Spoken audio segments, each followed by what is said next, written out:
Bent Motorsports podcast with the owner of Bent Motorsports, David Beckett, and his crew, Jacob Hunsinger, James Hernandez, and Jake Russo. Listen in as the guys discuss all things motorsports, including tech tips and current shop projects.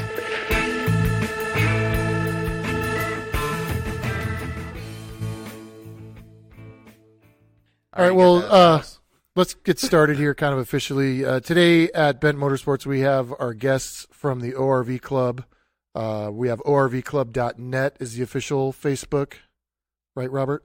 No, that's just the website. That's just the website. Yeah. I don't know how the internet works. I don't know either. So if it's a .net, it's the internet. Yeah. Oh, got it. For net. Does the net stand for internet? Because net is net in internet? Oh, so the net is short for internet. Hang on, I'm going to make a note. Internet.net is short for internet. Roger that. Just hit equal sign and. So these guys are kind of the big ORV club, I think, in the San Diego area, and as far as on Facebook, probably one of the first big ones that I know of on Facebook. I know there's a few other ones that I won't mention because they're not here right now, but there's some other ones. But I think the ORV club is the one that I hear the most and I see the most when I'm out and about. Yeah, I've same here. There's a lot of big guys out there, big clubs, and they're actually doing a lot of stuff. More stuff than what I can do. Yeah. But I hear a lot of people talking about ORV Club. I hear people actually tell me about it, and I just play dumb like I'm not the one who started it. Well, and by the way, this is Robert. This is Robert. All right, I'm going to say your name wrong. Silicio. That's fine. So that's good enough, right? Yeah, close Your enough. wife's going to Job. get pissed No, at that's me. the way everyone pronounces it. If you were Robert? Spanish, it'd be Silicel, but it's okay. Robert Caliclio. Calicolitis. And then we and then we got Julian Rodriguez and David Legaspi, both also admins with orvclub.net. And also Julian, I think, is heading up the SoCal ORV Club as well, which is a branch, originally started as a branch, right? Yes, that's correct. How many members do you have to date right now in Robert? I think between 2,000 and 2,100, or just San Diego, and then the ORV has the SoCal ORV has between 1,500 and 1,800, and then we started an Oregon one too. So there's What's that one called? Oregon ORV Club. Gotcha. And I ORV. think that has about 300-400.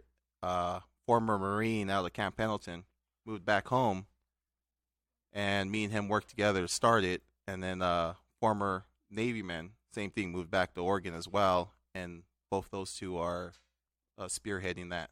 Well, that's good. Yeah. So We get the whole entire left coast covered. so far, we'll see how that goes. We still need Washington. Well, they can branch up. How much did it cost to get all those followers? Nothing. A lot of hand jobs. Dry. Can I say that? Dry. Can I say that aloud? you can say whatever you want. That's You why ju- Robert's department. you just did. That's why there's so many members.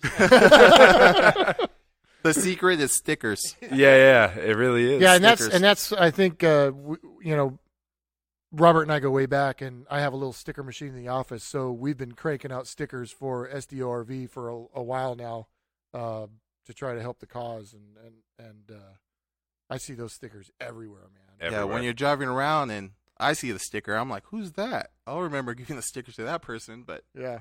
hey, Well, I've made hundreds of those things, so yeah. Hey, it's all good. Everyone's welcome to join. 2-wheel drive, 4-wheel drive, all-wheel drive, no-wheel drive. If you're into off-roading, why not? Yeah, ORV, right? Off-road vehicle. So Yeah. as long as you drive it off-road at some point, it technically is an off-road vehicle. Right? Yeah, one of my good friends has a Miata he off-roads. Oh, I saw that at is Tierra del sweet. I Sol. love those things. Yeah. He was getting rousted by Pac-Man when I saw him. Yeah, they pulled him over, gave him a ticket for registration. Yeah. But, yeah, he did a little That's his lift, fault. welded rear end, and that thing was going places. Right? Yeah. That's so cool. All over Instagram.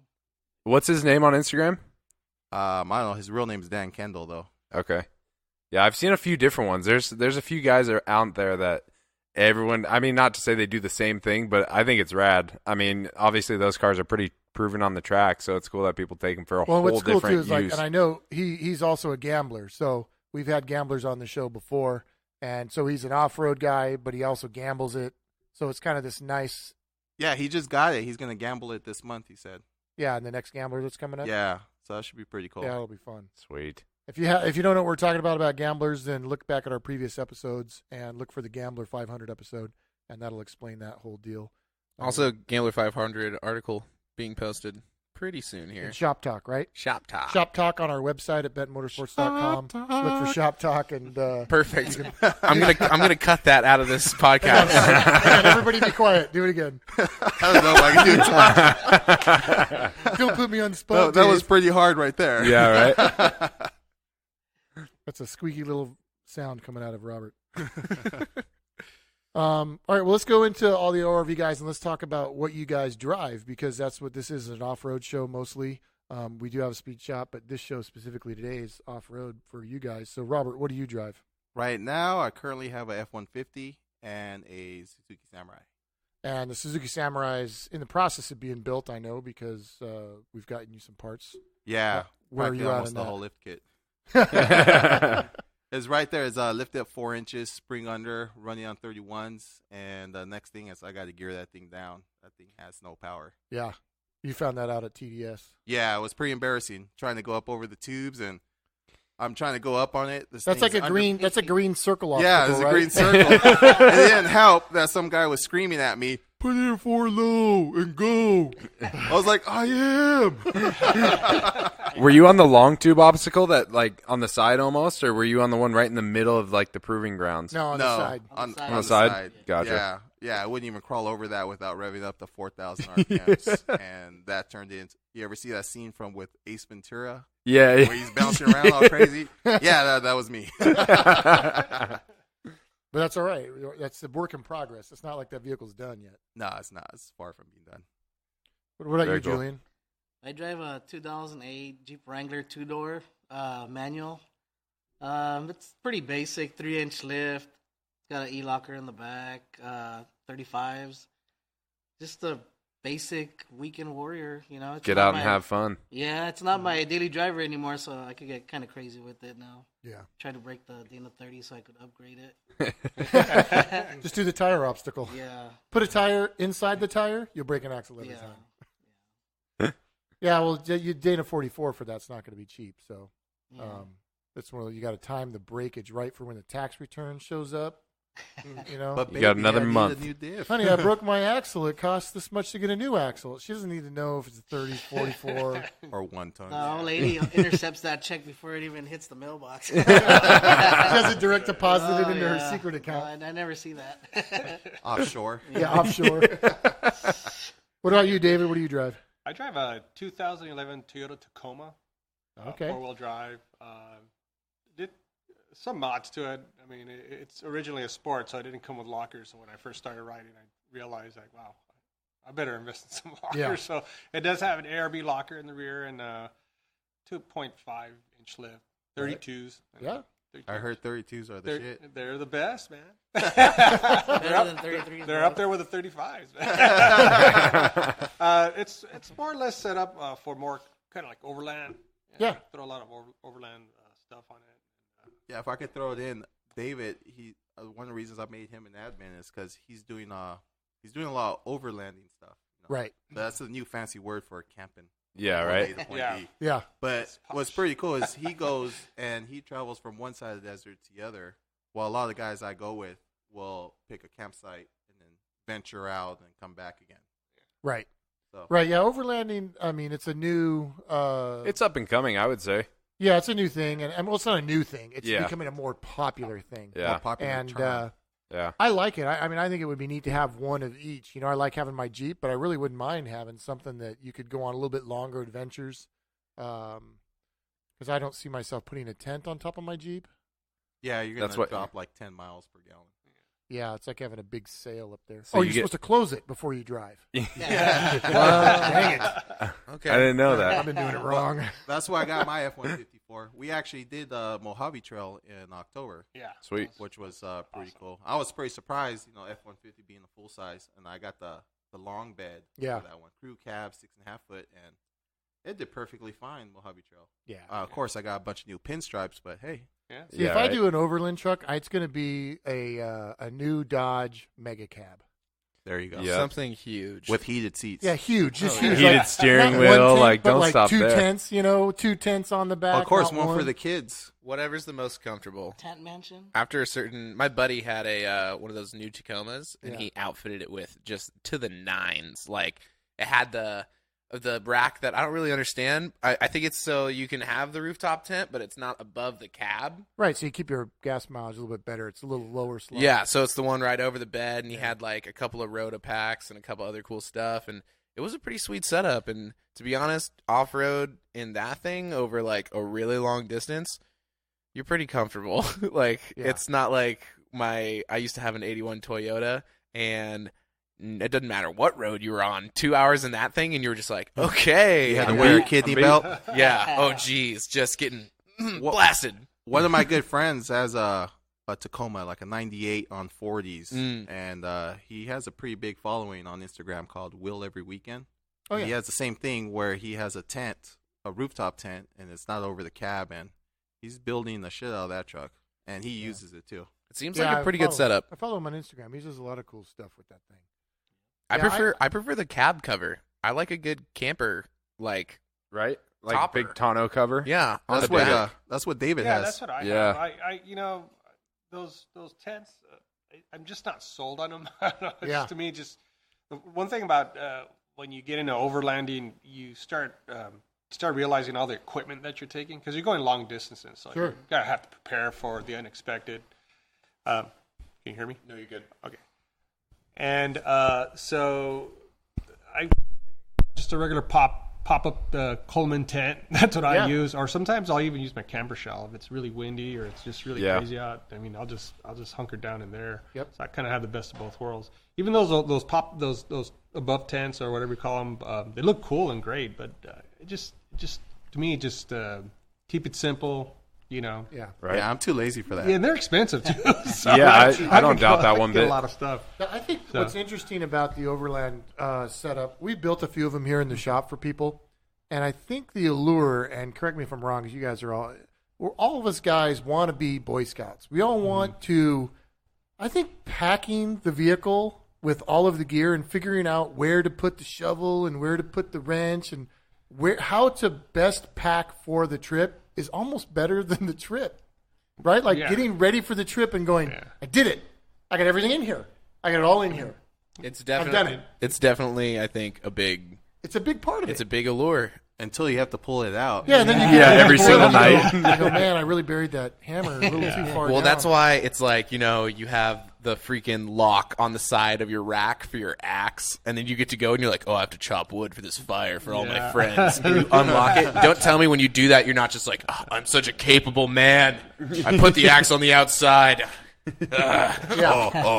I hear you, man. I see a lot of these really cool rigs that have, state of the art. They got the refrigerator. They got the, I go to Amazon, man. I got the Chinese knockoff stuff, and it works great, works fine. I don't need a refrigerator. I just use a cooler, and like I said, I don't need that big giant tent. Just get a little cheapy one and just go out there, and I think it's and to each their own. Some people want to get. I have a buddy of mine that just got into it. Man, he's got a Forerunner TRD Pro, and this guy's putting all kinds of stuff on it, Yep. which he'll probably never use. Well, bring him over here. Yeah, Yeah, right? Yeah, I mean, what's he he's doing? definitely afraid of getting scratches, and I'm like, man, it's part of the territory, man. I mean, Yeah. we'll try to avoid places where you're going to get major damage. I mean, that's my motto. We're going to go out there, let's go have fun, let's get from point A to point B safely. Yeah. Let's have fun, but can't guarantee that you might get a little dings here and there. It's just part of the territory. Yeah. Right. Well, I think there's Yeah.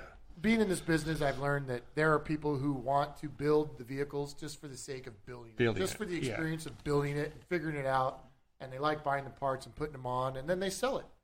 And it's like, we just built it, bro, and you sold it? Well, On to the next thing. You're sitting next to him right here. piss me off. I which hate is when people do fine. that. Which is fine. There's nothing wrong with that. That's why I was saying I think a lot of people enjoy just the process of the build, and they may never go wheel it, and that's okay. There's a few of us who are, really into it, and we actually go out and do it. But the people who don't, there's nothing wrong with that. It's just interesting to me because I don't work that way. Yeah, that's the whole reason I started this group. I do get slack from from some guys sometimes because some guys only want to do like dirt roads, like Otay Mountain Truck Trail, or something easy like that, and that's totally fine. We don't judge here. If you want to do something simple as a dirt road and you're having a blast, you take your family and they're having fun. Hey, kudos to you. You're out there doing something.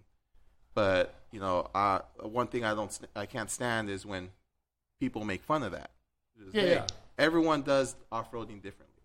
Some guys straight crazy rock crawlers. Some guys like to do dirt roads. The majority is dirt roads. The few is rock crawling, and somewhere in between is overlanding. Right. That's what I like. That's what I actually like about overlanding is I feel like it splits the difference really well. And a couple of my friends who I know like would never really get into off-roading, and it gets people actually further into it. Like my buddy who owned that Tacoma, he was dating a girl, and she went out on a couple of trips with us. And when it was time for her to buy a new car, she bought like a sweet new Jeep Rubicon, just like nice, like to the nines, 33s, like lockers, all this cool stuff. And she was just about it. And I was like, "Yo, so a stock Jeep." Yeah, exactly. I was like, no, she did. That's James's description for a stock JK. Right? That's cool. Apparently. Too bad they put Dana 30s on all of them. There was no tractor beams on it. No, there weren't. And just to add to what Tractor beams. to what Robert mentioned about getting people out there, I know there are people that get intimidated. When I first got into the whole thing and off-roading, and I was I had to so hold new his to hand. it, and I joined Robert's club, and you're watching these pictures, and these guys with big giant tires doing some crazy stuff, and I'm thinking to myself, man, it's not what I want to do. I want to go out there and have fun, but the last thing I want to do now that I'm in the club is discourage people. I don't want them to get scared and intimidated. Come on, have fun. Yeah, well, have that's a the good thing time. too. Is you guys? I've been out there with you guys, and I've been out there with a lot of clubs. If you are out there and you're thinking of joining a club or being a part of this club, or considering it, you're timid about it, and you're afraid that these guys have been doing it, and I don't know what I'm doing. You can go on a run with these guys, and they are going to help you through everything. Like I know you guys are going to. I've been out there with you. They're going to tell you, you don't do this. We're going to go do this real quick right here. You're going to go around, or you're going to do this. Your vehicle's not set up for this, but come ride with me. Let me show you what it feels like. So that when you're in your vehicle and you start feeling the side shift, you're not going to freak out. So, you guys, if you're thinking about joining a club, just go do it, man, because all the guys who are in it doing it, love doing it.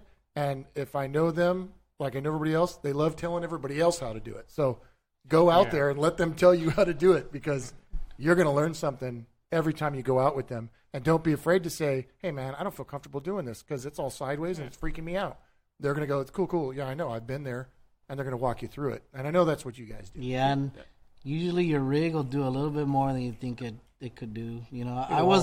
I've only been doing it for 3 years. I was that shy guy in the background. I'd be on the page just reading. I didn't really comment, Yep. And then just little by little, I just started going out. And So you were a lurker. I was a lurker, all right. / creeper guy, But little by little, I started going out, and I was that dirt road guy, And next thing you know, I was at Coral Canyon, went to Deer Springs here, and started getting a little bit of experience. And for me, that's for myself. I try to get those new guys to try to kind of take it to the next level.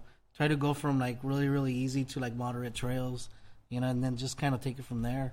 A lot of guys flourish from there. They kind of take their rigs to the next level. And if they want to keep it easy, then that's their choice. That's fine, but that's kind of the crowd that I like to target. And when I usually set up runs, I'm pretty specific of what type of crowd is going to be there. So if they have fully built rigs, I usually tell them, that's it's probably not the run for you, because we're going to be stopping, we're going to be communicating.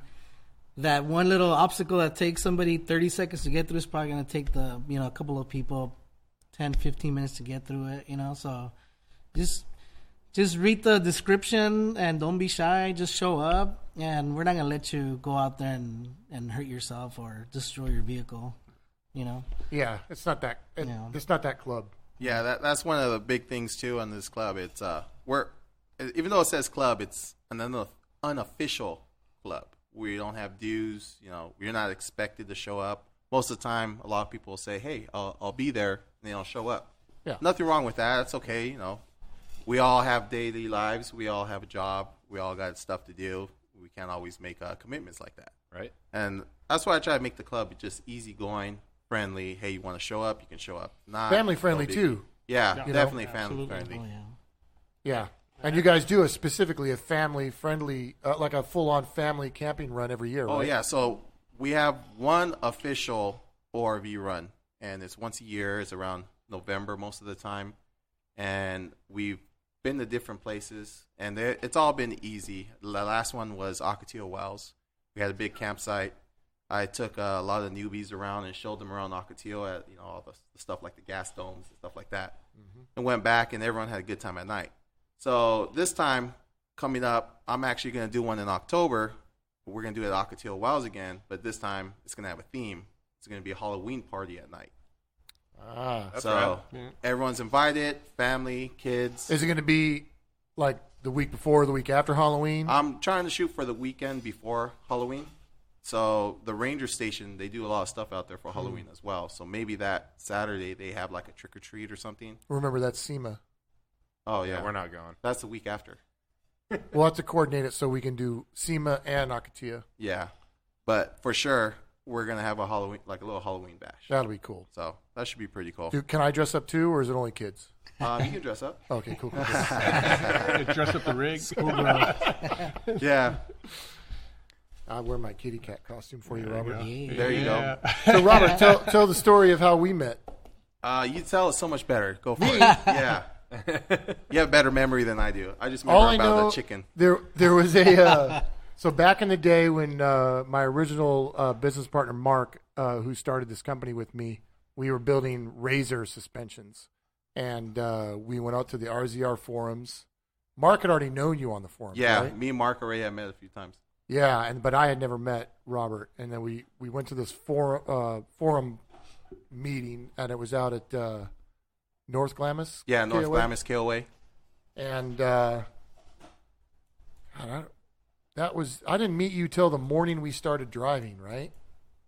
Yeah, we went to they had like a liquor store / Oh, right. convenience Yeah, store yeah. / restaurant. Roger that. Okay, so I remember now. So it's a KOA, so they have like a little mini restaurant, grocery store there, Yeah. right? And I go in there, and Mark's like, "Yeah, this is Robert, and, from the forums. He's got a razor." It's like, "Oh, sweet, nice to meet you." And he looks up and he goes, "I think I'm going to buy this big black cock." And I'm like, "Wait, what?" And I look over, and he's touching this up on this shelf, real high, was this porcelain rooster, and it was black. And he goes, "This I'm going to get it for my wife. This big black cock right here." And I'm like, "Mark, who is this dude? Like, who is this guy? What is this guy doing?" What website did you meet this guy on again? Yeah, I'm like, this is It was the grinder. before Grindr. And I'm just like, oh my God, what have we gotten ourselves into? I knew we shouldn't hang out with forum people. But then the next day we all got in our razors, and they were doing, it was the same type of thing where they had a bunch of new people who were learning about their razors. There was like 40 or 50 razors. Oh, dude, Really? so That was many a people. grip. And you had a guy on a quad in the front who was going to lead everybody to the dunes. Well, the dunes are like 6 miles away from where we were camping. They were not the dunes. They were going to take them out to the Bat Caves and in that's right. Bradshaw Trail. Yeah. And with like 50 razors, I mean, we were going like 4 miles an hour, right? So a few of us, you, Spicoli, right? Steve Watson, and then us. and Steve Chase Yeah, and Steve from Chase. Making Tracks. Yeah, we all went, dude, this is dumb, dude. Let's bounce. Where I told them, hey, go ahead, you guys go. We'll catch up. We're waiting for someone. And I told all these guys to stay back. And they're like, well, we're going to miss him, or we're going to go do our own thing. Yeah, right. And we ended up at, was it General Pan Museum? We ended up at the Sherman Tank Museum There out you on go. the 10. And we got Gnarly. there like fast. Like we were pedal to the metal, pull line roads, like 5 just of us in these razors, just not slowing down for any. Mark ran me into like 2 bushes. Yeah. Sideways through a wash, and this bush just explodes on the side of the razor. And Yeah, good thing we were wearing helmets. That happened to me. I hit some ditch, and my front wheels hit the other side. It was like a wash, and I bounced up, and we're facing vertical with the ground, going through bushes. Ooh. Yeah, it was pretty nuts. You had Guillermo with you, right? Yeah, Guillermo. Yeah. Yeah, that was fun. So in the end of the day, we're like, dude, that was perfect. We can't do another day of slow stuff. So we called it Fast Club. Yeah, Fast Club. So the big buzz was, hey, you part of Fast Club, man? Fast Club's doing a ride tomorrow. and then you crashed again, right? You put a rock right through your rim. Yeah, I on did. the last day. Yeah, that was hit a gnarly. rock so hard it collapsed his tire, and the inside part of the rim exploded out. That was an ITP wheel. Gnarly. No, you guys know. ITP wheel got destroyed. Yeah, cast. Wow. But yeah, those were some good times. And after that, me and Dave never let go of each other's hands. Yeah, we've been friends ever since. Well, a little more than friends. Business partners. Come on. Get out of your head. Yeah, so we've been doing this stuff for a while, off-roading and trying the Razors and now the trucks and Jeeps and whatevers. Definitely. Speaking of my project is moving forward. You guys can see it here in the shop, the 59 Willys wagon. That was bought for my son. He's 12, and it has no engine, no drivetrain, right? But we liked the patina. We liked the wagon. He really thought it was cool. So we've been looking for a drivetrain for it, something to put underneath it. Well, we came across Jake, who's not here, by the way. If any of you have noticed, Russo's here. James is here. But Huntsinger is not here. He's out on medical leave right now. I think he's checking to see if he's pregnant or something. Post-op or pre-op? Ooh, I don't know. He's got something prolapsed. Oh. That's the name of his Prolapsed Racing. That's his name of his race team. He's living the name, living the brand. But anyways, he found on Facebook Marketplace, right? No, Craigslist. It was Craigslist. Craigslist. He found a 73 Land Cruiser FJ55 that had been slow rolled. So the body was toast. But the guy had just rebuilt the engine. It has brand new tires, new exhaust, a fresh fuel tank. So we've got this. It's only 1.25 inches difference on wheelbase. So I went over and bought that. And shorter or longer? Longer. But That's it's okay because you look at the Willys, the front fenders are just straight. You just They're flat. It'll go all center the rear axle and just have it come forward. What kind of engine?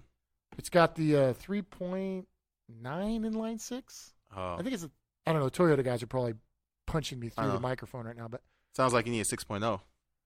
A 6. We need this engine will be fine for now. I mean, it's an old tractor engine in those Toyotas, but it's perfect for my son to have for his first car. So he's trying to figure out what to name it because it's a Toyota. He wants to call it the Willys Cruiser because it's going to be half Land Cruiser, half Willys. I thought that's an important thing is naming it. An FJW? FJW? Yeah, there you go. That's cool. I like that. Give it a number designation.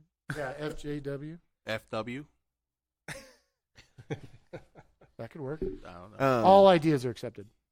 Yeah, But that he'll come sounds up with the neat. final. So, anyways, that's kind of nice to get that project moving forward because that Willys has been in here for a while and needs to move forward on that. I was trying to get him pumped on it. The last time we were working on it, when we were ripping out the Those interior, are I stole the wrench out of his hands. I was like, "Come on, we have to do this. Like, we're getting this thing taken apart." Yeah, that was rad. Dude, those axles are good too. That's like a good setup to drop that cab on. That's I think so. I think the gonna Toyotas are disappoint. built like Toyotas Oh, yeah. are built overbuilt. Yeah, they're overbuilt. Burfield joints. Those are like crazy.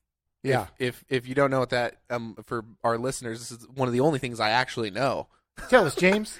You got your U joint on a normal axle, and then that's basically 2 points at which all of the forces on your wheel are contacting to your axle, right?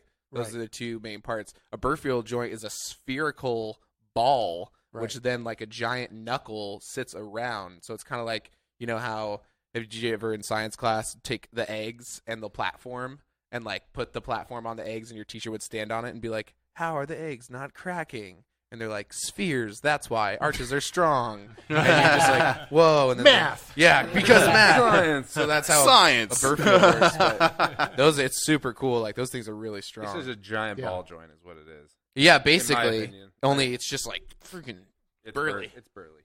I dig it. It's Burfield. It's We're excited. Burfield. There It's you gonna be go. rad.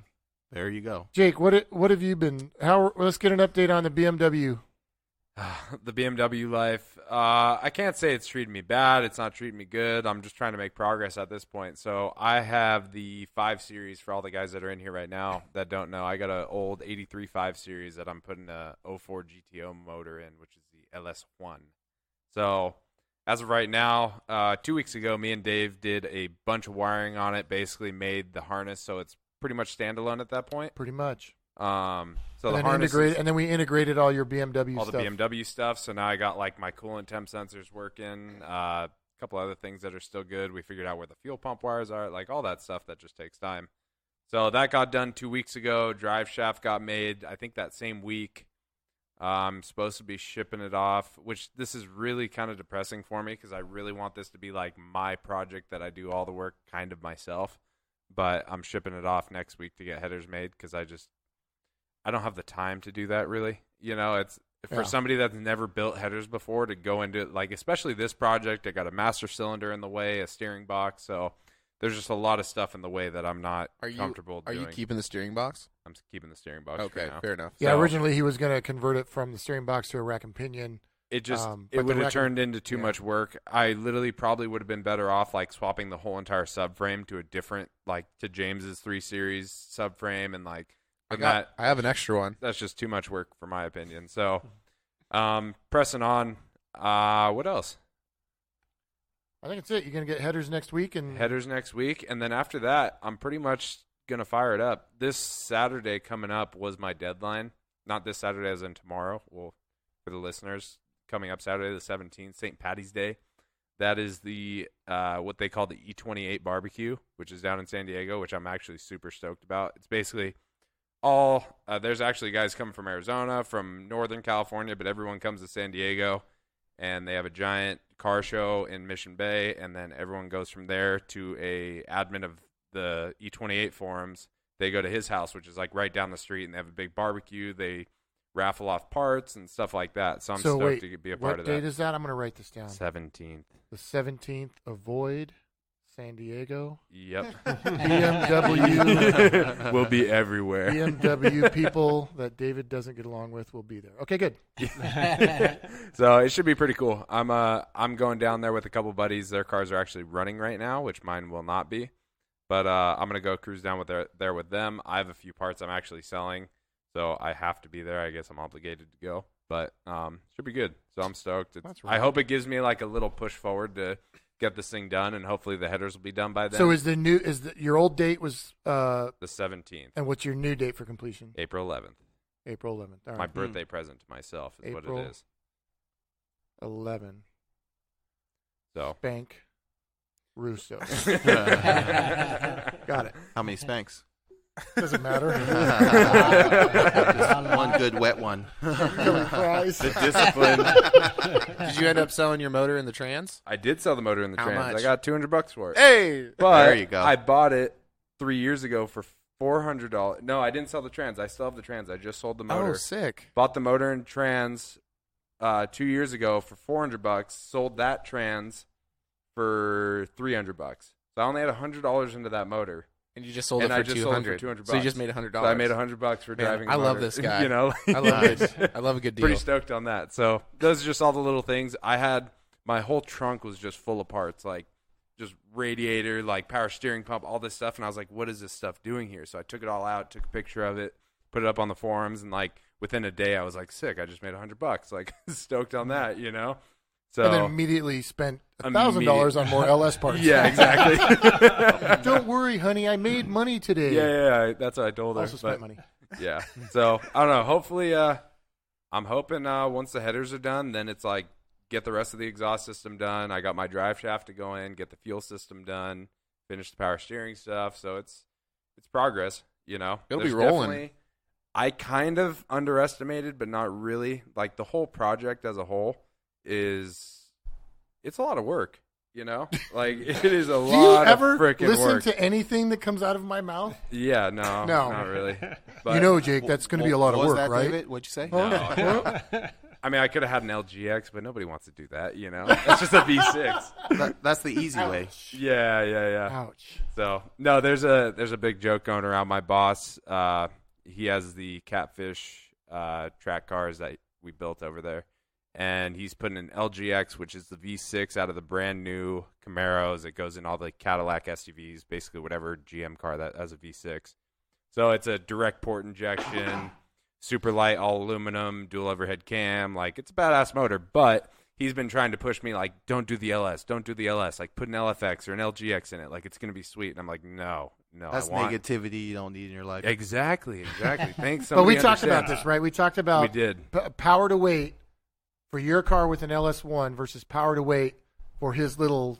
It's a bona fide track monster is what that car's right. Gonna his be. car is So, going to be a beast, and it's probably going to kick the shit out of your car when any it's day done. of the week. Absolutely. So that's why he's hyped on it. But I think for your car, I think the right engine was the LS engine. I think so too. I don't think I would have been happy putting the LGX in there, honestly. No. I think he's also right in trying to get you to do it so that you could figure everything out so that he wouldn't have to. Oh, see, I never thought about it. Yeah, you got to think of it from a business Okay. owner. Like, if I can Yeah. get you guys to do stupid shit that I learned from, it doesn't cost me anything. That's right. Right? That's Why do I right. got to do the R&D? Yeah. Same thing with with not- wiring. he's Like no when dummy. when you tell us, hey, go disconnect the battery, and we'd like disconnect it and then switch the wires around. Like, we're learning Right. on your cost. You know, it's like One thing I learned is if you follow what other people want you to do, you'll always regret it. Mhm. You got even if you're gonna fail at something, you just gotta do it your own. Yeah. So you can be like, hey, I guess that didn't work.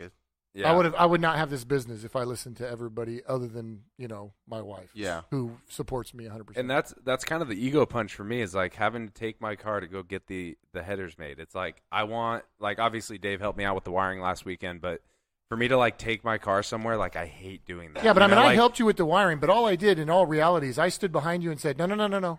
Think it through. And then we got to do this. And, yeah. and I made you do the work. You Yeah. did the work. Yeah, no, very, very true. And we kind of went through. I mean, he helped me out with basically we went over all the schematics, and I see schematics, and it looks like just there's lines going everywhere, and some are dashed. It looked and like a just- kid drew on the wall. exactly, and it doesn't make sense to me. So. It's like I don't even like taking my car to get smogged because it's just like, oh god, somebody's gonna drive it right now. Like I don't really want that, So it's like I don't know. For me, I've always done stuff kind of my own, so it's weird for me to, especially with this project where I'm trying to get everything done myself, to hand it off to someone. So Yeah. I'll get over it, I'm sure. You'll get because over it. once it's done in 8 weeks sooner than how long it would have taken me to do it, I'm sure I'm gonna be like, yeah, okay, cool. You'll move on to the next thing that's going to bum you out, which Yeah. is that you're buying tires every week and a half. Yeah, probably. So I got to get some burners. Just don't buy used tires; you'll go through them super fast. Yeah, right. Well, I want to jump over to James too, but James, we're going to wait a minute because I got a couple other questions for the ORV course, Club. yeah. And I know that your story next Wah, is wah. going to. Oh my gosh. James has had a week, so Yeah. we need to. So I want to go back to like Julian and David. For wheeling, what made you decide to get into wheeling? Like Julian, you said you've only been doing it 3 years. So what all of a sudden changed in your life where you went, man, I got to do this because this is what I want to do, and all this other crap I was doing is stupid. Well, I had a 2013 Mustang GT 5.0, and Oh, sorry to hear that. I had it was It happens. Me too. Me the too. motor make was mistakes. it had a built motor. Everything was, I used to take it to the track, drag race it, and I used to drive it to work, back and forth from home to work, home and around town. And I decided to buy a commuter, and that was my big mistake. I ended up buying a Jeep Wrangler. I had told the wife, "Oh, I'm just gonna buy it. I'm gonna leave it how it is," But We all say that. I can't leave well enough alone, and I ended up putting a lift, tires, a locker, and all that stuff, and I ended up buying a truck, and now the Jeep is just a kind of sit at home vehicle now, and Yeah. that's how I got started. That's how I ended up, getting a vehicle to off road. When I was a kid, we did have in the family we did have a 77 GMC truck with the 454 that we used to take to Sousa Canyon. But I was a little kid. I never got to drive it. I was just a passenger with my dad. But I always had it in the back of my mind that I would always come back and revisit the dirt. You Right. know, I'm more into going to the trails. Hard packed trails. Some rock here and there. I'm not really hardcore into the mud and stuff, but I don't like the mud at all, Yeah. man. It takes way too long to get it off. Maybe once a year, but other than that, no. But that's that's what kind of got me into it. you Yeah, know? that's cool. Yeah. So drag racing to off road. Yep. Cool. What about you, David? Have you been doing it a long time? No, I haven't been doing it for a long time. Actually, probably the same as Julian, 3 to 4 years, maybe. Actually, I got into it by a buddy of mine showed me a video of him off-roading. He was videotaping himself with his phone up in Big Bear. Yeah. And I was, it like hit me. I was like, man, that looks so cool. I mean, it was just where they were going. I was like, and at this point, I had my truck, obviously, and it was bone stock. And I figured, I'll try it. I'll go out there and see what this truck, what it's capable of doing. Obviously, the truck is a lot capable more than I ever imagined. So it's kind of like that. It was kind of by accident. And for me, I go balls out. Once I find something I really like, I'm a fireman, man. So that's we're into these kind of sports. We just jump into something. We go 110%. Yep. Say I've never done that before. Hey, trust me, dude. Except I go like 80%, and then the project gets on hold, and I'm like, I'll get back. My best customers are firefighters. Trust me. I love these guys. It was like, my wife, she sees my Tacoma one day, and the next thing you know, it's just like, whoa, your truck looks. Something's different about your truck. She's like, you look a lot sexier, David. I don't know what it is. Growing out the beard, so looking different. You bought a Carhartt jacket. I have to lift her up to the truck, and no, but it was that, and it was kind of reminding me because again, I used to do a lot of outdoor stuff, a lot of backpacking. That's why the overland thing it really appeals to me because it kind of reminds me of it's the same thing. Steroids. It's on steroids, exactly. You're able. It's an extension of backpacking. You just throw it all in your truck and go even farther. And after seeing that video, I was like, well, I'm going to try it out, and I did, and that's how I kind of I found the ORV site also by accident because I just typed in, I googled off-road clubs, and that was the first thing that popped up. Oh, that's pretty cool. So I just kind of, hey, I'm kind of new to this, and I told him send me some nudes, and we became and you're friends. in. Yeah. You're in. So I actually went on one of his family fun rides. That was the third one 2 years ago. Yeah, that was my first, and it was cool. You were there. I was on that one. Right? We hiked the elephant tree. Yep. trail. Yeah, and that's where I met you, as a matter of fact. That's Yeah, right. his buddy had a professional camera, took a picture of us when we all sat in front of the tree. Yeah. That's right. That I just remember popped that up trip. on memories. So now it's kind of cool because it's kind of blown up now. Just like Julian, Robert, I'll set up rides, and my whole philosophy is like, for example, the TRD that just happened just a little while ago. I know a lot of people are going out there and doing their stuff. My whole philosophy is like, no, let's not drive there. Let's off road to There. that. Yeah. To that. So I plotted a 20-mile route. You like Grapevine Canyon? I don't even. I know we went through Shell Reef and. No, and he's talking about he went from we actually Ocotillo Blow, to Ocotillo, TDS. around Blowsand. Oh, rad! All the way from 8. So we did about a 20-mile off road. Everything was all off. That's rad. So the way I did it was I just Google Earth, just like that looks like a road. So I just kind of do that. Did a popcorn trail, and that's the whole thing. It's an adventure. Like when we get there, we'll figure it out. We have the capable vehicles. Let's just do it, and it was awesome. And we got there just in time.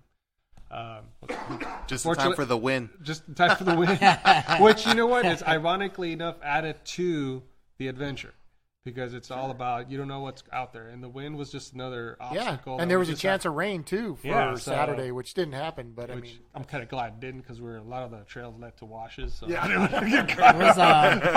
I couldn't see that on Google Maps. Yeah. I'm like, damn it, I didn't anticipate that one, And yes, I avoid the mud like the plague, too. So, So, but yeah, thank God for that. That didn't happen. But the wind, wow, man, we couldn't see nothing in front of us. And we're just, I'm just following my little GPS. Yeah. I couldn't feel the wind at the hotel I was staying at in Springs. That's his camping, the hotel room. Glamping. So yeah, that's how I got into it, and it's still a work in progress for me. I'm still learning. It's for everybody. to me, every time I go out there, it's a little bit of training. I'm even though I'm showing people, hey, this is the way I do things, and this is how we off road and whatnot. I'm still learning from the guys that have been doing it way longer than I have. And trust me, I've been in situations where I'm like, what the fuck? Why am I here? And I think we all get into those situations that regularly. That's where I had to hold his hand and say, it's okay, give it gas. I'm talking about Eric. Eric's bad, man. Which, I want to say his last name, but he's one of those guys like, no, 2-wheel-drive can do it. Don't worry about it. Like, dude, seriously, man, I'm taking a bunch of new guys. Yeah. Well, you can't really go by that because off-roading to people are, you got some guys that will just dog a trail in 2-wheel drive when the other guy doesn't know what he's doing and has to use 4-wheel drive low. And he's one of them, and it's great. It's a good buddy of ours, and I've learned so much from this guy. He took me to Valley to the Moon Trail, which I found out, which I always wanted to do, look cool on the video when I saw it on YouTube, but I don't know if you guys done it. I haven't done it. But it's a beautiful trail, but it is, I think, 35s and up. Trip. Valley of the Moon. Valley to the Moon. Valley to the Moon. It's a beautiful trail, but it's definitely a very technical trail, at least for my standards. Yeah. And even for everybody that was there, it was pretty challenging. But this guy, his kind of philosophy is that, you don't have a dent in your truck, you're not off-roading. I'm like, no, that's not my philosophy. Well, I mean, see, that's the thing. There's different things for different guys. You're absolutely right. But one thing I took from it is, just when you thought I've been through the worst trail, and then I did this, and I was like, wow, you learn so much from it. You know, I actually had to be, they had to tow me out and that was all part of the whole thing. I got caught. My rock slider got caught up against a rock. Well, you got a long truck too. And it's a long truck too, but it was like, all right, man, you guys gotta have to tow me out. I'm about to go over the cliff, dude. The only thing that's saving me from going over is this rock. I took the wrong line and stuff like that. And one thing Eric told me, hey man, and he saw my face like I was a little discouraged, like, what the fuck, dude, really? Yeah. And he just looks at me and goes, hey man, just look at it like you're training. This is training. You're getting the best training you'll ever get. And it's training for Rubicon, remember? Yeah, yeah, when are we all going to go to the Rubicon, man? I'm ready. With my 32s. When David solid axles his truck. I got a group that I go off-roading with, and it's the secret group. Yeah, we do. We joke about it. Like the movie Fight Club. Like it's a small group because you guys know you're part of a huge group, right? And you can have some events where you got 40, 50 people show up. It's a long day, right? Yeah. And so, I know a lot of guys who off-road, and it can turn into this long day if you get 10, 15, 20 people show up. So we've got this small group of like 6 guys, and we call it the off-road club, right? Like secret, like Fight Club. Like, what's the first rule of off-road club? There is no off-road club, because we don't want a lot of people showing up because we want to, just go do a little small, tight, group. Mm-hmm. And but we do the same thing, and we're always out learning. But we want to go do this year. We want to go do all the runs at Big Bear, Holcomb Creek, and John Bull, and then we want to go out to the Rubicon and to the Rubicon. Yeah. And I think it would be rad if we could combine our little group with your guys' core group and go do some really cool runs this year. Yeah, for sure. Well, we did the Mojave Desert. Yeah, that one was a little under wraps, which I was kind of disappointed about. Oh, yeah. I didn't start the run. Another gentleman put it together, so I never been. So I was like, all right, a few of us go. But now that I've been there, it's pretty easy. The next one I'm going to definitely put up and invite everybody. Yeah. But, that's the thing. We had a small group, too, that we called the Elite.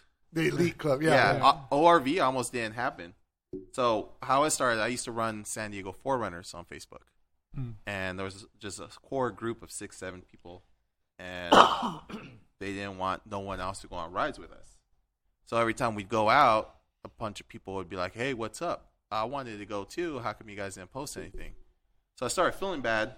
So that's when I said, you know what? If you guys want to go on your own, go on your own. But I'm going to start inviting a bunch of people because there's a bunch of people that want to go to the stuff. Right. And then I started meeting people, that don't have Forerunners. Yeah, it's like, wait. And, I have this group, San Diego Forerunners, but these guys want to go off-roading with us. So I was like, well, I'm going to start a new group. How am I, what name am I going to use? So I spent like half hour, 45 minutes just to find the name. And the government used to use the acronym ORV for everything. And they just changed it in the past couple of years to OHV. So I'm like, all right. ORV is what I'm going to go with. And I'll make it, club. Just people like to be part of a club. So I started the group. A bunch of people joined. People got their friends to join. And it is where it is now. So that's pretty cool. Yeah, that's pretty neat. How long in the running have you? How long ago was it that you started that? I guess is a better question to like. I don't know. That's Like when did the Forerunner one start, and then how long did it take before you figured out? A friend started the Forerunner group, and I think it was too much for him, so he gave it to me. So I ran the San Diego Forerunners for a year, and I want to say it's going on 5 years. really Yeah. very cool. So it didn't grow as big as like SoCal Recovery. That group grew fast, but I think we have better content. As in, you go on the Recovery, and there's some guys on there as just lack a better term, they're assholes to people. Yeah. You come over here, everyone's actually pretty cool with each other. Every once in a while you see drama or something, but I think that just goes with the territory. You get more people, you get more of that stuff. But Sure. But it's been pretty good so far, and everyone's been pretty cool with each other. Yeah. So that's a cool thing. We've been pretty good at when we see any drama brewing to Yeah. squash it right away. We don't let it fester. And Yeah, we just get delete bigger. that shit real quick. Yeah. You delete it, and people are just They don't know what the even deal. happened. They're like, "Oh shit, it was deleted," Yeah. Yeah. and then everyone goes on with their life. Yeah. Yeah. 'Cause Yeah. again, we don't want to get people, fighting against each other, and everybody has their own opinions on my whole thing, and everybody gives me crap with the whole tire thing. 32s. The whole 32s are the shit. Yeah, 32s are the new 33s, by the way. So it went like wildfire, man. All of a sudden, everybody started chiming in their 2 cents, and then Robert finally kind of, everybody be respectful, blah, blah, blah. Even I kind of bought into the whole, like, oh, this is bullshit. I'm going to throw in my I just imagine Dave like that Kermit meme, like, oh, yeah, I'm going to tell you, So then I'm like, all right. 32s. Because it's I don't want to be a part of that. Everybody has their own opinion, and, I threw in mine, but I think it just kind of escalated a little bit. But then afterwards, everybody just kind of, like, we all went It's our like I separate tell ways. these guys in the shop all But the you time. should run 33s. I can get you a good deal on 33. We'll talk after the show. Hey, Yeah. you see that machine right there? I'll install them for you. It's funny because it all started with a picture I posted of that. It was a Tacoma. It was fully overlaid with some Bilstein. It was a Bilstein rig, and he had 32s. And that's what I posted. You see, this guy has 32s. It looks rad. And so next thing you know, I regret it posting that picture. What is that, like a 16.5-inch rim? What do you? At the end of the That's a weird day, tire size. at the end of the day, you're the one paying for your mods, man. You Yeah. put whatever you want on Yeah, your rig, and exactly. wheel it. Absolutely. If I tell these guys all the That's the way time, I man. see it. Hey, I may not always be right, but I'm never wrong. That's right. I mean, wrong. Right. Yeah. Don't forget that. Yeah, he signs your paychecks. Yeah. So, all right, James. Yes. Okay, James has been sitting very quietly over there. So James freaking has had a patient, really so rough proud week, of you. everybody. And I'll see him staring off into space. So, what is the latest on your project? Let's hear Okay. it. So we had the BMW on the lift the other week, and I was redoing almost the entirety of the front end, just so it would be like a Toyga. Yeah. Was what I was. This is his auction car. He bought the auction Yeah. for $500. This Wait, is the which one was it again? This is the $500 E36. So the That blue one outside? Yeah. Okay. 328 IS manual. It's awesome. It drives great, but I'll tell you. Is it awesome? Is it really though? So we get a lead on a 1UZ, the Lexus V8 that was originally the first car was in the LS400. $400 million in R&D went into building this thing. It's a 1 million mile motor. It's an airplane motor. Like, it's a sweet V8. Wait, it's an airplane motor? Yeah, the 1UZ is also an airplane. Yeah? It's certified. I might have to check that out. Certified. Certified. to be in an airplane. So I think it's a really rad So we snatch engine. it up. We So- decide we're going to get that engine. Yeah, I mean, it was a really good deal too. It came with all of the. They're pretty. It's more complicated to. They never came with a manual transmission, so it's pretty complicated to adapt them to one. But it had all the parts to do it. So it was a really good deal. So I mean, it's on the lift, and I've been wanting one of those to put in my '85 Celica for like 2 years now, and I had one, but I gave that car to one of my buddies who needed a car. So I was like, David, I will sell this BMW ASAP, like, if we can buy that engine. And he was like, let's do it. So we did that. And now, so I've got to get this thing. I don't sell crap. I try not to sell crap. So I've been trying to get it up to snuff to sell it for a good amount of money. And So you have can buy the somebody- engine back from me. Yeah, exactly, pretty much. Oh, so you bought it. It's yeah, mine. yeah. He's, yeah. It's going in that Willys back there. There you go. Eventually, Boom. yeah, Deal actually, that wouldn't be that one UZ in the FJ Would be rad. in The that FJ thing Willys. would No, you totally want go. a 2UZ for that. 2 UZ. That The one, iron that block. one. Yeah. You could get a little bit more, but it's an iron block. So if you want it to be like whatever, anyway. So BMW suck to work on. Yeah, so you're trying. What have I been telling you from day one? All you guys buying your German cars. Let me guess. Don't buy it. Don't buy German cars So they're unless awesome. you've got deep pockets. They're so rad to drive when they work. But to get them to a point where they where you feel like it's good is so much work. And just things like changing the window regulators. I spent I think like 5 hours today getting a door handle and lock out, which was just ridiculous. Dang. I actually had to watch an entire 30-minute video to figure it out. So I'm really conflicted right now because I've worked on BMWs before, and part of me is sympathetic to the fact that it took so long to do that because I know it's a pain in the ass. But then another part of me is, James, really, bro, 5 hours to get a door handle on? Yeah. Okay. Well, it didn't necessarily take me I'm 5 trying hours. to be on your team right now. I'm really trying to be on your team right now. It was just really frustrating, and I refused to watch the video most of the time. But So I there- kept there taking you go. breaks to not get Instead of all a half-hour video, PO'd. 5 hours. Then I finally watched the video, and it all came out, and it was good. But it's not even reassembled. So, but basically, BMWs are cool if they're new. If you don't have to work on them yourself. If you don't have to work on them yourself. I think there's a middle ground that you stepped into where you bought one from the 90s. Because I think, in just my opinion, I think the older ones, there was a specific time in the 90s where BMW was like, we got to be eco-friendly, we got to use shitty door panel glue, and things just fall apart. They're all about, saving the environment, so plastics, and, it started to stray away from that heavy where you slam the door and it sounds like a vault door closing to Or like the E3. Yeah, exactly. Those things are freaking tanks. You know what I mean? But they started straying away from that, and unfortunately, you're a victim of it. I'm not saying my car's perfect because it's not, but I just think that German cars in general are over-engineered, which is Yeah, the whole point of them, absolutely. which is why they're such They great are. vehicles. I think mean, you it should all- start a GoFundMe page. Go There you fund go. me for James. It'd be awesome. They're great vehicles. German cars are great vehicles, and but I'm a mechanic and I have to work on vehicles, and I have found over the years that working on German vehicles is difficult because of how over-engineered they are, and a lot of them are running Euro spec wiring, right? Yep. Which is completely different than the United States, where you have one fuse that controls all of your running lights. Whereas in a Euro spec car, you got a left front, a right front, a left rear, a right rear. So there's 4 fuses, 4 separate circuits. right. I mean, it gets very confusing very fast when you're running European cars. And Some especially also German others are cars. like that too. Right. So so I totally understand where you're coming from. It's a In conclusion, work on 'em. it's super fun to drive. I love driving that car. It is awesome. The engine pulls. It has a great power band.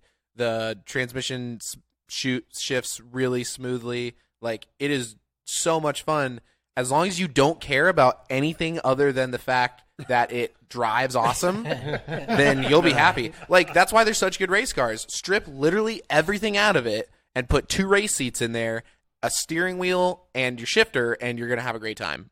but an 85 Celica with a V8 will be way more. So this is why, you have 15 bushings in the rear and all this complicated nonsense, blah, blah, blah, blah, blah. No. In the Celica, it's going to be a V8. It's going to be a monoshock McPherson strut front suspension. It's going to be a live axle 4-link rear suspension, and it's going to be the most straightforward, burly thing on the road, and it's going to rip. It's There gonna you be go. so easy. Like, screw 15 bushings for the rear. That's stupid. So if anybody out there is looking for a BMW, James has one for sale. It's really nice too. Yeah, straight from the wrecking yard, straight from the auction. So It's you didn't sweet. even mention that you bought a whole nother BMW. Oh, yeah, so I bought a parts.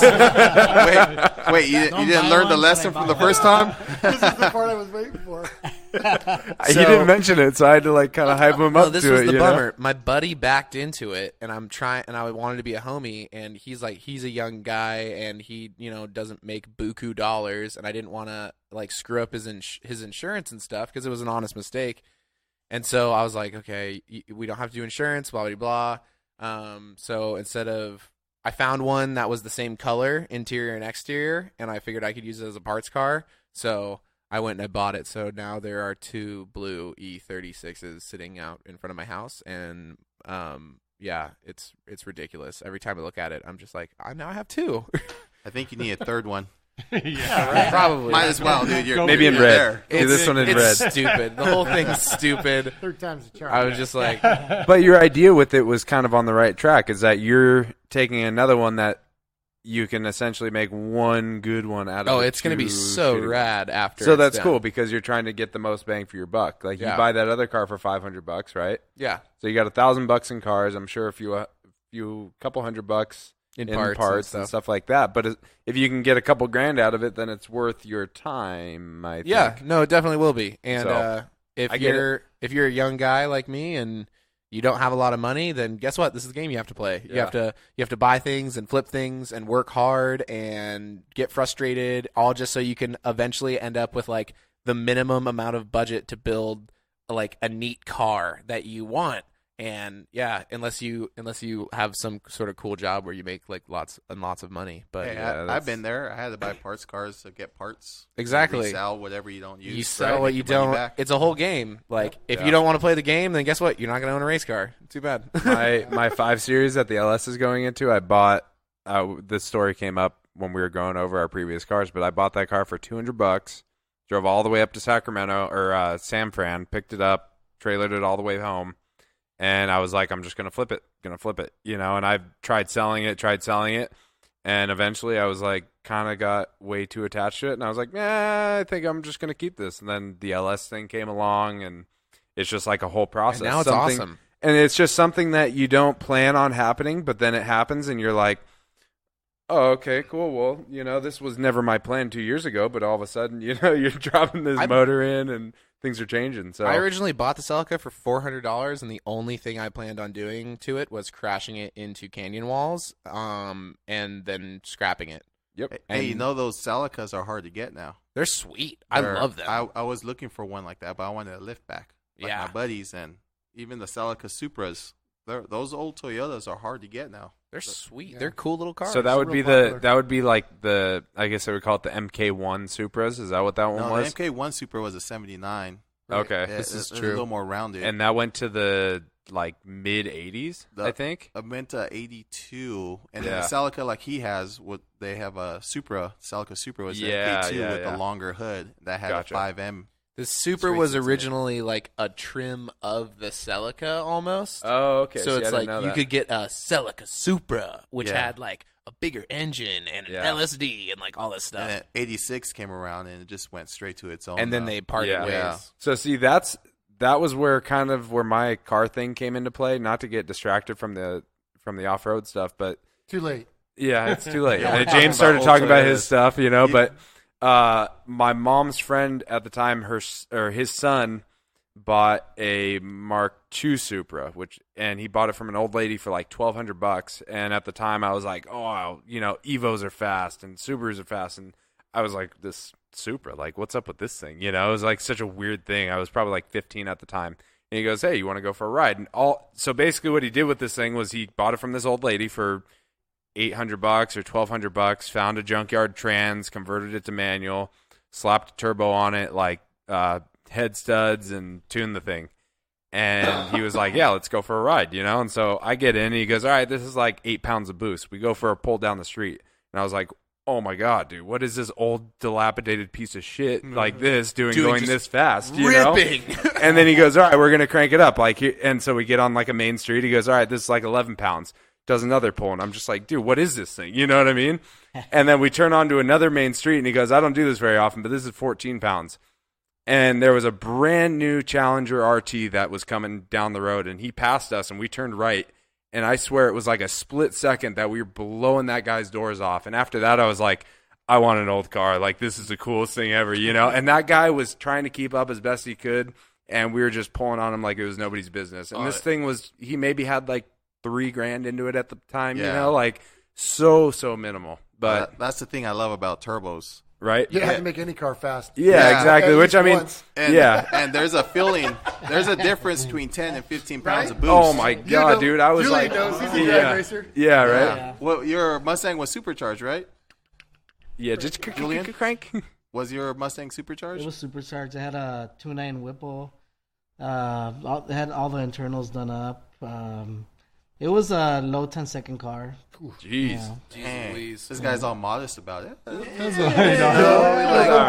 mean, now, you know, back then when I had my car, you know, having a low 10-second car was really fast.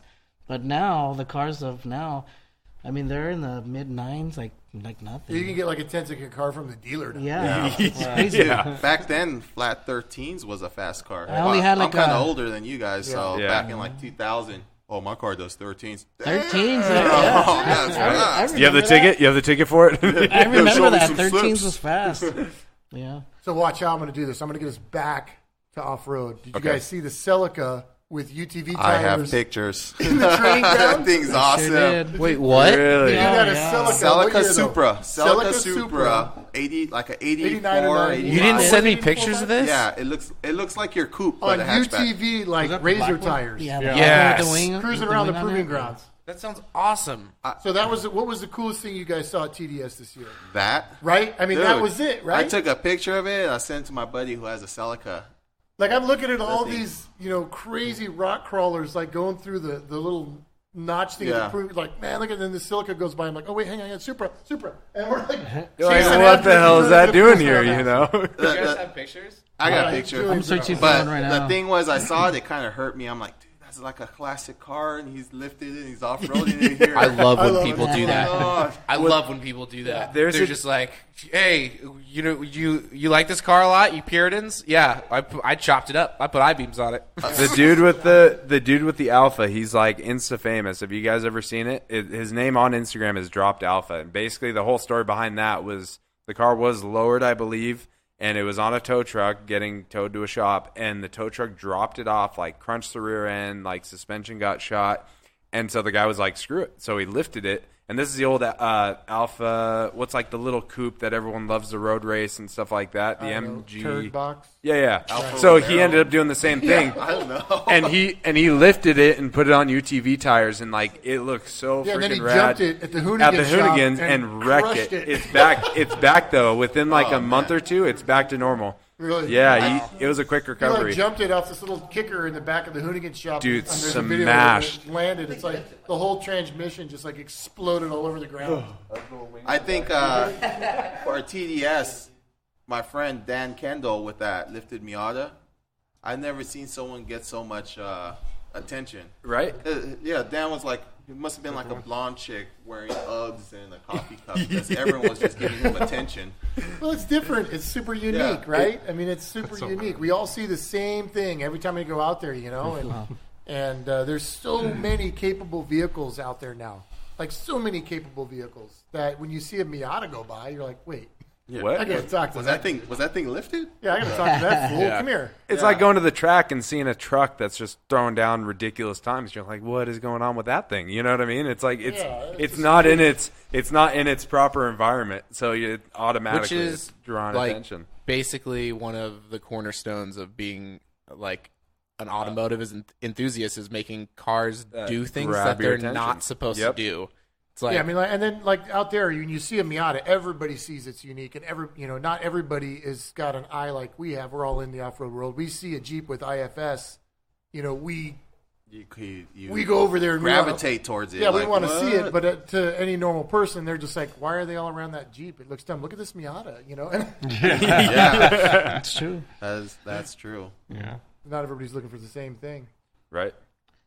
Yeah, and then one more thing about our club is one of the main things that got my attention of this club was that every make, model, everything was welcome, and going out on the run, seeing Chevys, Fords, Jeeps, Toyotas, everything mixed in. Yeah, it's not a Jeep club. No, it's a everything club. An off-road club. No, and that's rad because, like, for somebody like me, I got my Beamer project. But when that's done, like, my main goal is to get into off-roading as well, which there goes my wallet. But, you know what I mean? It's like, I don't want to have to be specific to one club. I'd rather just get something that I can go out and have fun with and, go with a bunch of people that are trying to do the same thing. So I think that's cool about it, that it's obviously that it's open to just normal dudes that want to get into it. Last year when I went to Tierra del Sol, that was like the most fun I ever had. I was like, after that, I was like Craigslisting like crazy. Like, what do I get? Oh, yeah. it was like the bug bit me, and I had to try my best not to buy something stupid. But I mean, it's like the most fun you can have going slow. Everyone wants to go fast. I used to be really into street racing. All my cars were all fast and turbocharged. Yeah. And that was around the time when the cops started really cracking down. So I went back to off-roading because, I wasn't going to get a ticket. Right. And as often. Yeah, as often. Mud flap. But yeah, it gets just as expensive. Absolutely. Yeah, absolutely. You get out there and you're like, oh shit, I gotta get this, I gotta get that. I gotta buy a Samurai, then I got it lifted, I got 31s. Not to say you couldn't do it on a budget. Or 32. Or 32 and a half. Don't hate. That's too manly for me. I can't go at 32. You're not living. You're not ready, bro. So I didn't have to gear down, but that was Well, we've been talking too long. Let's wrap this up. Robert, Julian, David, thanks so much for coming on. Absolutely, thank you guys for having us. Thank you for having us. I know it's a bit of a night to come out and talk shop, but we appreciate it. Everybody go to orvclub.net, check it out. Go on Facebook to ORV Club. Also, don't forget to check out SoCal ORV Club. Hit these guys up and see what they do, and maybe get signed up for one of their events where you can go out and ride with them. Yeah. Also, check out. Go ahead, Robert. I was gonna say, don't be shy. Don't be shy, man. Just come out. Everyone's cool. Everyone's nice. They'll be high fiving you so much, you'll be like, I don't want to hang out with them. They're too nice. Yeah, exactly. Tell your friends too. Hey, go to our website too, BentMotorsports.com. Go to the shop talk. James has got the articles up for you guys to read. There's a lot of cool stuff on there. I was reading it the other day, and I'm very proud of you, James. I gotta say, it's James writes looking words. good. I make words. Yeah, my name is Jeff. Thanks, guys. We'll see you next time. Thank you. Thanks. This has been the Bent Motorsports Podcast. Thanks for listening in. Be sure to give us a follow on Instagram, Twitter, Facebook, and YouTube at Bent Motorsports. Stay updated on the latest happenings, future projects, videos, events here at the shop. Remember, guys, at Bent Motorsports, bids in stock, we've got it.